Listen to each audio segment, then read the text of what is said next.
daquilo que você perdeu, tomar de volta, recuperar,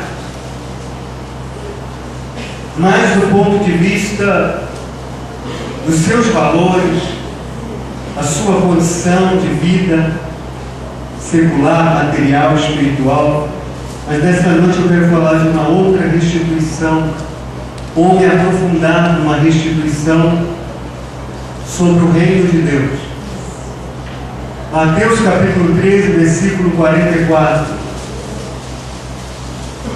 O tesouro escondido, a minha Bíblia é a versão atualizada.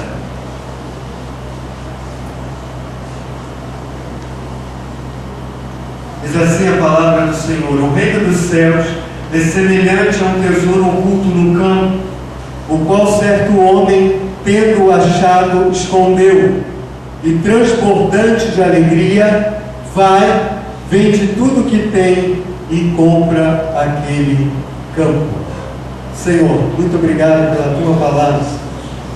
E o Senhor encontre nesta noite, a partir do meu coração, atingindo todos os corações aqui, que o Senhor encontre terreno fértil, para que a semente da tua palavra possa frutificar nesta noite. Nós te louvamos e te agradecemos em nome do Senhor Jesus. Se você concorda, diga amém. Amém. Podem sentar.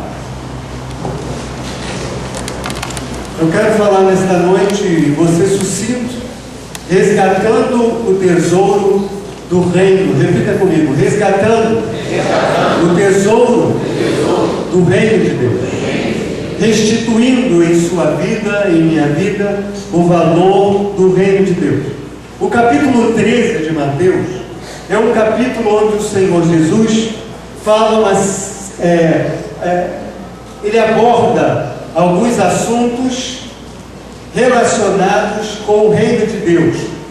Ele trabalha um grupo de parábolas. Parábolas são ensinamentos, onde ele pega um fato do dia a dia e ele aplica aquilo, trazendo à luz do conhecimento humano verdades eternas. Como a parábola, por exemplo, do semeador. O semeador saiu a semear.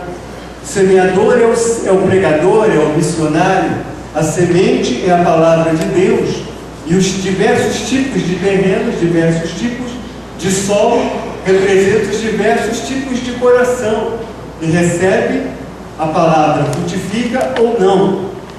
Então Jesus é especialista nisso. Jesus, ele é tido como um dos maiores, para mim é o maior, dos pedagogos, dos professores, porque ele sabia ensinar pegando coisas do dia a dia. E a parábola faz esse paralelo entre os fatos do dia a dia traduzidos em forma de verdades eternas, ou sendo usados para ilustrar, para ensinar verdades eternas. E nesse capítulo 13 de Mateus, Jesus fala sobre algumas parábolas que ensinam sobre o reino de Deus. O reino de Deus, aqui nesse capítulo 13 de Mateus, ele vai ganhar alguns significados importantes. Por exemplo, ele vai falar na parábola do grão de mostarda e na parábola do fermento, ele vai estar ilustrando, vai estar ensinando que o reino de Deus é algo que pode começar pequeno, mas ele tende a crescer. Amém. Porque na verdade o nosso princípio é pequeno, mas ele crescerá sobremaneira. Eu queria que você repetisse comigo: o reino de Deus, é certo o crescimento.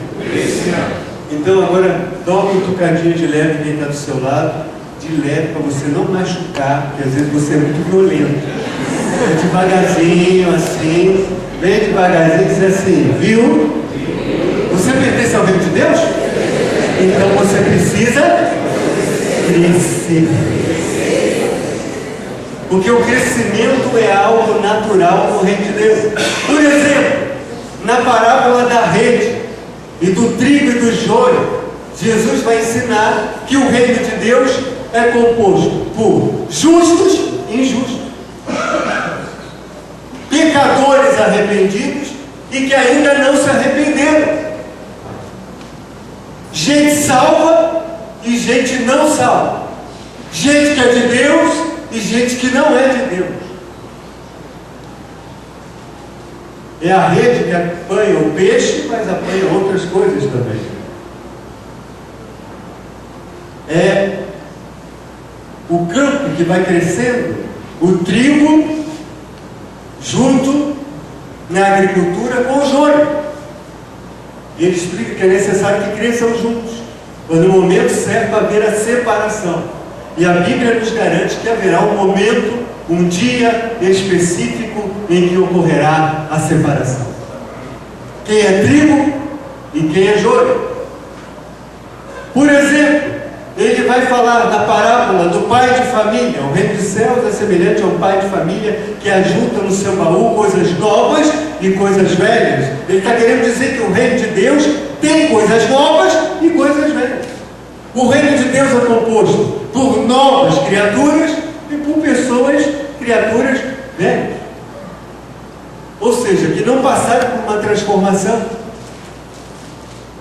O reino de Deus é composto por coisas novas e coisas velhas. Tem pessoas que já passaram por uma transformação, são novas criaturas, e tem muita gente por aí no reino de Deus, em nossas igrejas, que ainda não passaram por uma transformação genuína. Não são novas criaturas. E muitas vezes andam como se fossem. Porque a mudança verdadeira acontece aqui. Aponta para cá, ó. Faz assim, ó. É aqui que acontece a mudança verdadeira. E aqui, só quem vê é Deus. O pastor não vê, o líder não vê, o irmão não vê, o colega de trabalho não vê, quem vê é Deus. Tem que ser novo aqui dentro, ainda que seja velho, idoso, de idade. Tem gente aí de 92 anos, mas que é novinho aqui dentro, porque aqui dentro é nova criatura. Amém. Nasceu de novo. Então o reino de Deus é feito de coisas novas, coisas velhas, ideias novas, ideias velhas, hinos novos, hinos antigos, que nos abençoam. Palavras novas, palavras antigas. Por exemplo, na parábola da pérola de grande valor e do tesouro escondido no campo que nós lemos, Jesus está querendo ensinar que o reino de Deus é de valor incomparável, é de grande valor.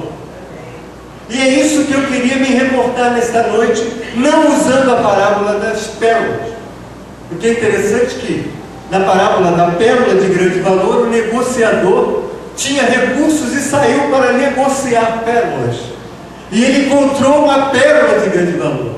Então ele vende, os recursos, pega todos os seus recursos e compra aquela pérola de grande valor. Mas ele sai com recursos, ele vai ao encontro daquilo. E a parábola do tesouro escondido, ele acha, ele não encontra. Ele acha o tesouro, o que nos dá a ideia que pode ter sido por acaso, como quem não quer nada e encontrou o tesouro. Já tem aquele que é um negociador, ele sai negociando até encontrar. Vai no terreiro, vai na igreja A, vai na Xexonoê, vai no sei o que, ele está negociando pérolas. Até que uma hora ele chega na casa de Deus e encontra a pérola de grande valor. Mas antes ele saiu negociando. E é aquele que, como quem não quer nada, não sei, me deu uma vontade, hoje eu entrei nessa igreja. Estava passando ali na fora, e de repente falei, vou entrar, hoje eu vou participar com os crentes.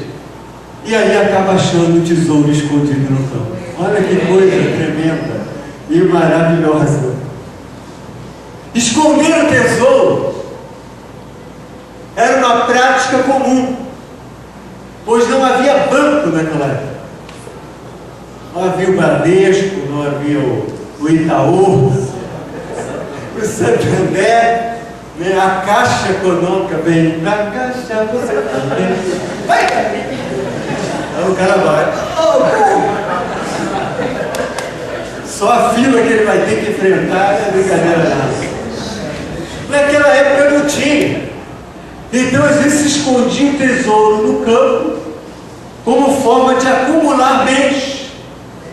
E às vezes era importante que ele esquecesse aquilo para não lançar mão daquele recurso, para aquele recurso ser acumulado. Só que o problema era quando o dono esquecia mesmo e morria e não falou com ninguém. O tesouro ficava esquecido. Será que você tem vindo à igreja, mas não tem esquecido o tesouro no campo? Será que você não tem vivido de uma maneira que pareça que você acabou esquecendo o valor desse reino que você pertence? Ao qual você pertence? Se você esqueceu isso, é noite de você restituir isso na sua vida. É noite de restituição. É noite de resgatar o verdadeiro valor que o reino de Deus deveria ter para a minha vida e para a sua vida. É noite de resgatar o tesouro. O tesouro não pode ficar escondido. O tesouro ficava perdido, à mercê de que alguém o encontrasse, comprasse aquele campo, explorasse a terra e acabasse encontrando aquele tesouro. Na parábola que nós lemos, do tesouro escondido no campo, um homem encontra o tesouro. E o texto nos diz que ele ficou tão feliz, tão alegre, que ele escondeu de novo, com medo de perder. Vou esconder esse tesouro aqui, vou deixar para que eu não possa perdê-lo. Escondeu o tesouro novamente. E para não correr o risco de perder o tesouro, porque poderia esquecer o local onde ele escondeu, ele vai com alegria, não é com tristeza, vende tudo que tem, pega o dinheiro e compra aquele campo, para não perder o tesouro que está no campo. Ele não comprou o campo porque ele queria o campo em si. Ele estava de olho no tesouro. Ele comprou o campo para não perder o tesouro. Olha que coisa interessante. Porque ele não queria perder o tesouro que ele havia encontrado.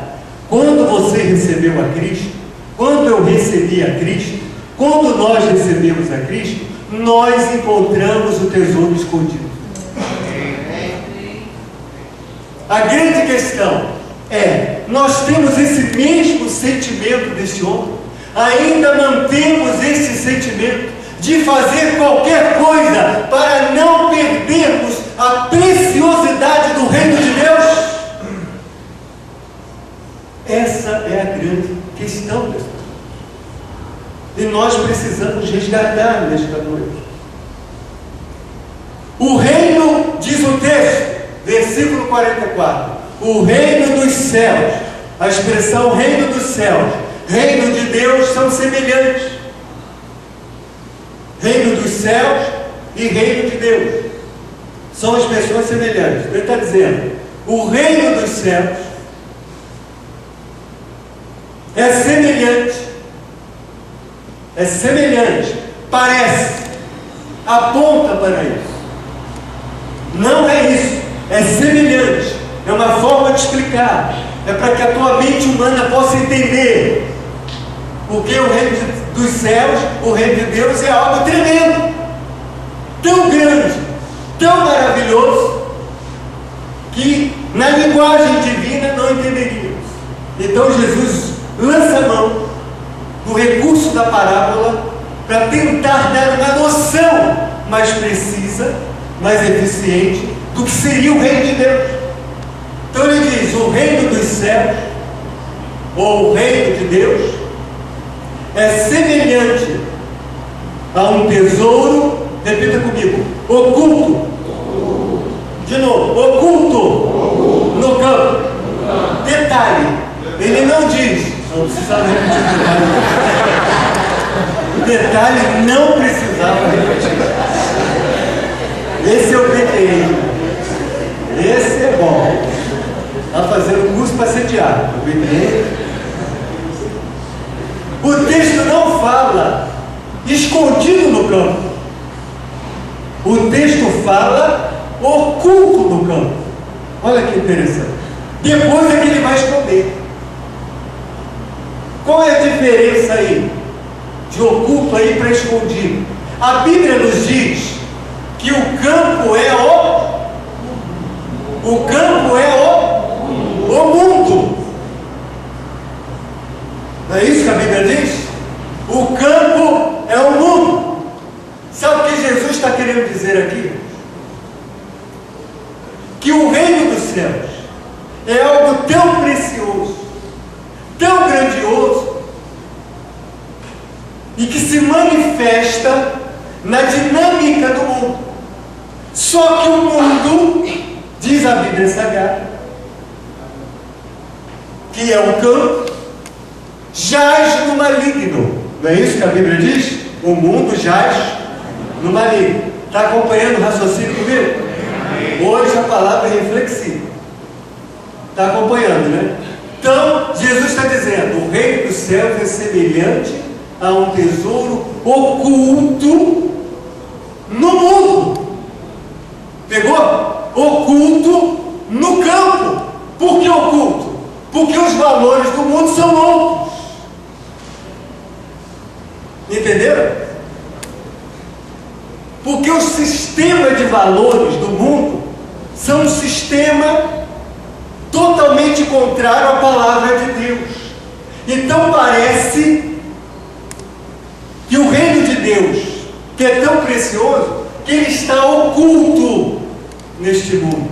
Só que ele é oculto para quem pertence a este mundo. Quem pertence ao reino de Deus, ele é visível. Sabe como ele é visível?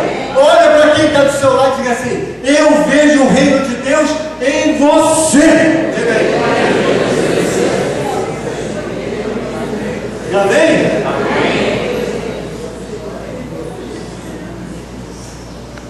O reino de Deus está, o reino dos céus, como que oculto na dinâmica do mundo.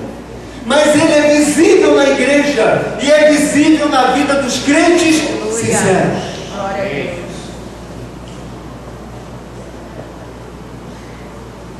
É por isso que a Bíblia diz que o Deus desse século cegou o entendimento das pessoas. Então as pessoas que estão envolvidas, encharcadas, embriagadas pelos valores mundanos, elas não conseguem enxergar o tesouro que é o reino de Deus, porque elas estão com a mente secularizada, tomada pelos valores. O triste é quando alguém está dentro da igreja, pretensamente faz parte do reino e o tesouro ainda está oculto. O reino ainda está oculto. Não consegue ver a exclusividade do reino de Deus. Vem à igreja, participa das atividades das igrejas por aí, mas ainda está como um incrédulo. O tesouro está oculto no campo.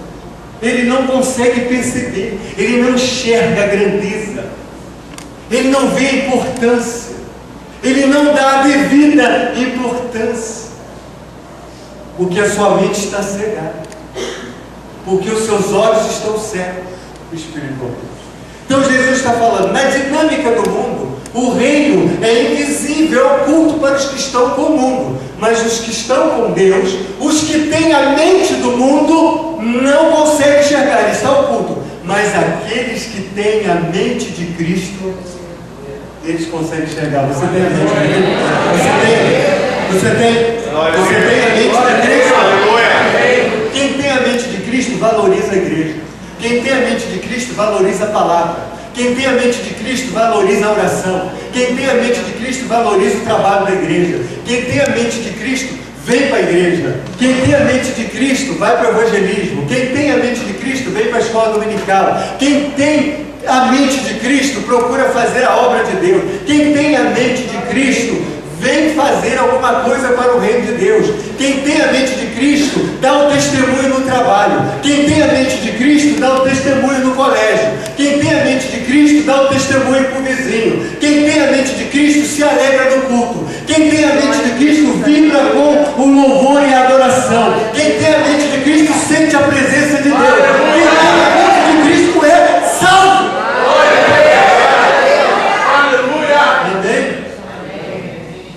Agora, fala de novo aí para quem está do seu lado aí. Bem assim, devagarzinho, baixinho no ouvido dele assim, ó. Você tem a mente de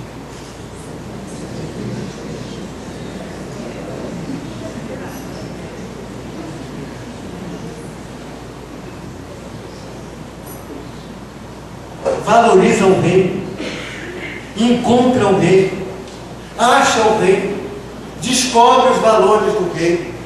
Cultiva os valores do reino, valoriza os valores do reino, valoriza a oração, valoriza a palavra, valoriza o culto.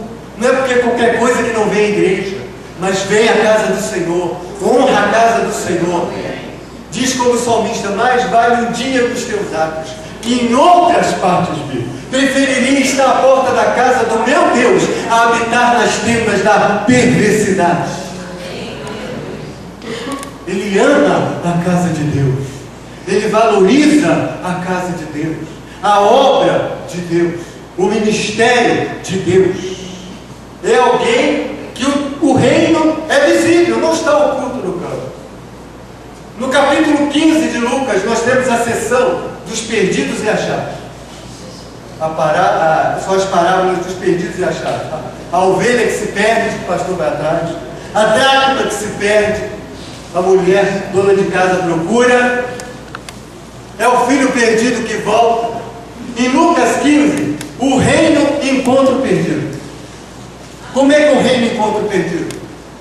Na figura do pastor que vai atrás da ovelha, na figura do lar, da família, da mulher que representa a dona da casa, do lar, que busca aquela moeda, aquele valor que se perdeu. Mas também na figura do pai, que aguarda e espera o filho perdido voltar. Em Mateus capítulo 13 é o contrário. É o perdido que vai ao encontro dele. É ele que encontra o tesouro. É o negociador que encontra a pérola. Nesta noite, encontre os valores do reino de Deus. Não saia daqui perdido, saia daqui salvo. Não saia daqui desorientado, mas saia daqui com a palavra de Deus direcionando a sua vida.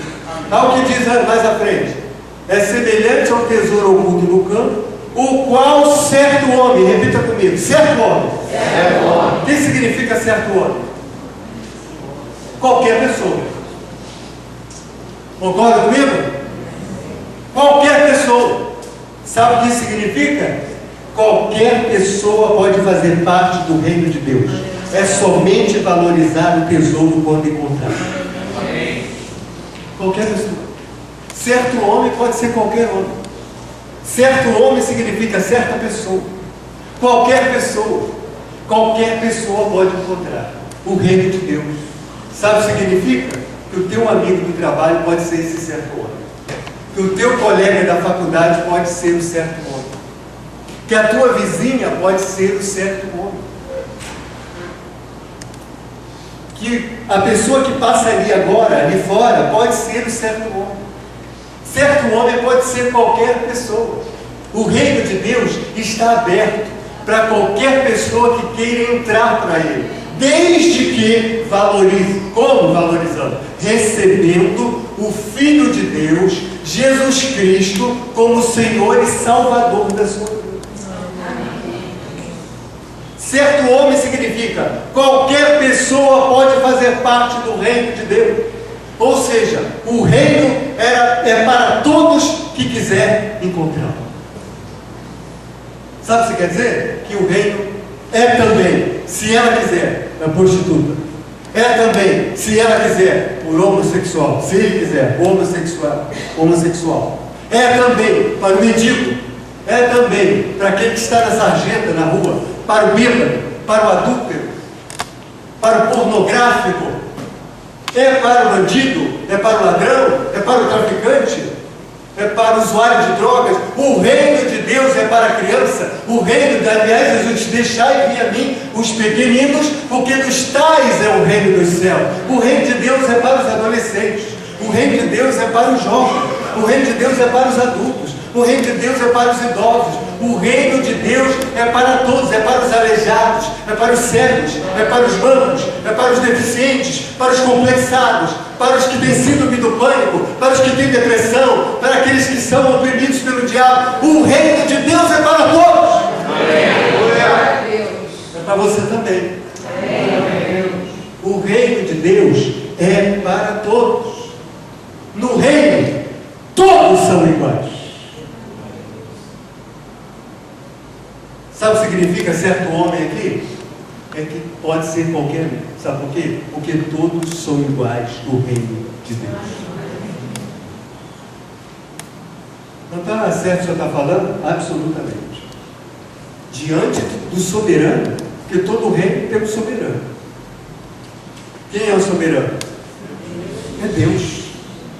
Só que para ter um reino, tem que ter um soberano. Mas tem que ter também servos ou súditos. Tem alguém aqui que não seja súdito? Ah, mas o apóstolo tal, súdito. Ah, mas o patriarca, agora inventaram patriarca, porque apóstolo não serve mais. Agora tem que ser patriarca. E o patriarca? Súdito. Ah, o pastor tal da denominação de 30 milhões. Súdito. Ah, o Pu Yangishu, que agora é David Yangishu, mudou o nome. Um pastor da maior igreja lá da Coreia do Sul. Súdito. Amém? Amém. Todos somos servos e nada mais. Súditos. Pastor, súdito. Servo. Diabo, súdito. Servo. Líder do louvor, servo. Ah, o líder do departamento, servo. Servo. Quem manda é Deus. Quem dirige é Deus. Quem leva a honra e glória é Deus. Quem senta no trono é Deus. Quem é glorificado é Deus. Quem é exaltado é Deus. Quem é louvado é Deus. Devemos trabalhar para Deus. Sacrifício para Deus. Tudo para Deus. O culto para Deus. Palavra para Deus. Oração para Deus. O louvor para Deus. A adoração para Deus. O serviço para Deus. CCNB para Deus. Batista para Deus. Presbiteriana para Deus. Nova Vida, Assembleia de Deus. Deus é o amor. Para Deus.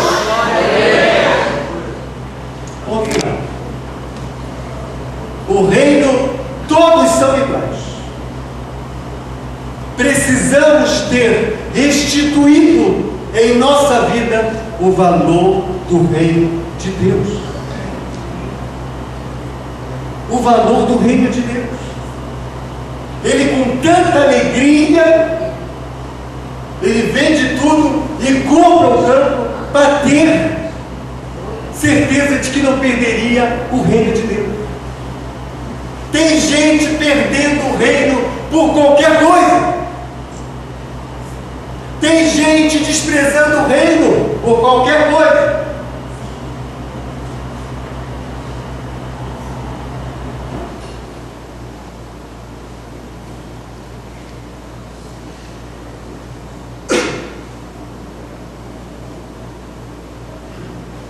Tem gente que não está valorizando o reino como deveria valorizar. Sabe quando a gente percebe isso? Quando, diferentemente deste homem, vem para a igreja e não vem com alegria. Na hora do louvor e da adoração, não revela nenhuma alegria.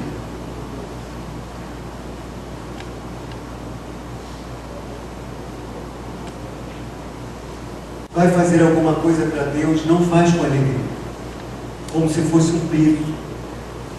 Precisa resgatar da tua vida o valor do reino de Deus. O reino de Deus é mais importante do que a igreja. O reino de Deus é mais importante do que pastor. O reino de Deus é mais importante do que denominação. O reino de Deus é mais importante que a minha e que a tua vida. O reino de Deus. A alegria daquele que encontra o reino é tão grande que faz com que ele esconda. Sabe o que é esconder? É guardar muito bem guardado. E aqui, o que ele esconde é o tesouro do reino, são os valores do reino. E ele não guarda aqui no campo, ou melhor, na parábola guarda no campo, mas agora o campo não é mais o mundo, o campo é o coração. Repita comigo, agora o tesouro não está oculto, ele está escondido. Isto é, muito bem guardado. E agora, o campo não é o mundo, o campo é o meu, é o teu, é o nosso coração. Expandi a tua palavra no meu coração, para eu não pecar contra ti. Guarde os valores do reino no teu coração. Proteja o teu coração, porque é dele que procede as saídas da vida. Guarda o teu coração. O que está guardado no teu coração? Os valores do reino ou os valores do mundo? O que você tem guardado em seu coração? Os valores do mundo ou os valores do reino de Deus?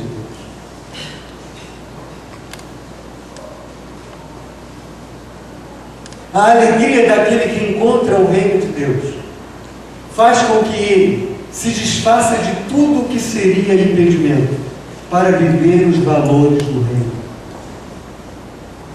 Sabe o que ele fez? Ele pegou todos os seus bens, vendeu, porque ele só poderia comprar o campo para ter o tesouro que representa o reino, se ele tivesse uma grande soma de dinheiro. E as suas economias não davam. Então ele vende todos os bens, pega aquele recurso e compra. Sabe o que ele está dizendo? Ele está investindo tudo que ele tem no reino. Tudo que ele tem no reino. Invista tudo que você tem no reino.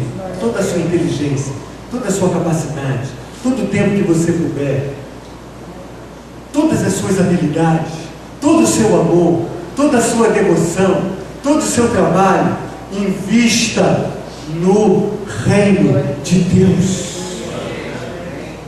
Amém? Amém. Ele investiu tudo. Mas não apenas investiu tudo. Ele abriu mão de todos os bens que tinha para investir no reino. Sabe o que significa? Ele se desfez daquilo que poderia impedi-lo de comprar o campo e chegar ao tesouro.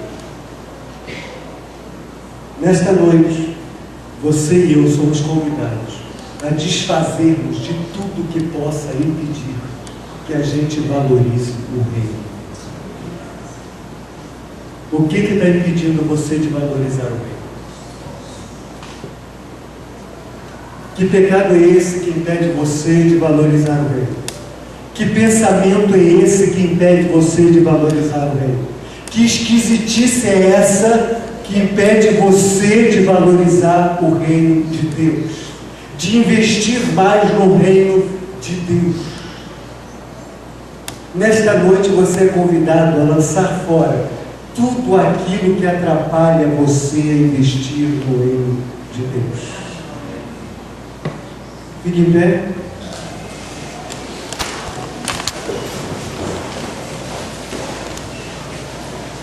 A alegria daquele que encontra o reino faz com que ele valorize mais o reino do que todos os seus bens. A alegria daquele que encontra o reino faz com que ele valorize mais o reino do que todos os seus bens. Sabe o que significa?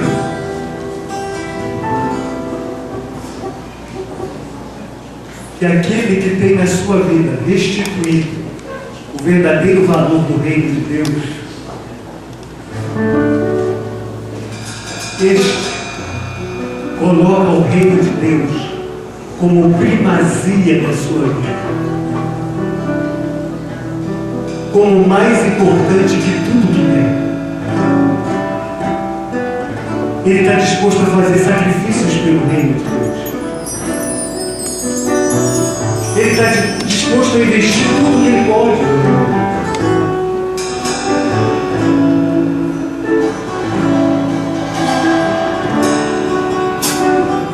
Não, peraí. Não vou aceitar isso. Não vou aceitar. Porque eu sou líder desse departamento e eu não admito isso. Peraí. Se eu tiver uma atitude dessa, eu vou atrapalhar o reino. Vou engolir o sapinho e vou me comportar como a Bíblia diz, porque mais importante é o reino. É o reino. É o reino. É o reino. É o reino. Mas peraí. Não gostei. Acho que o louvor hoje não foi muito legal.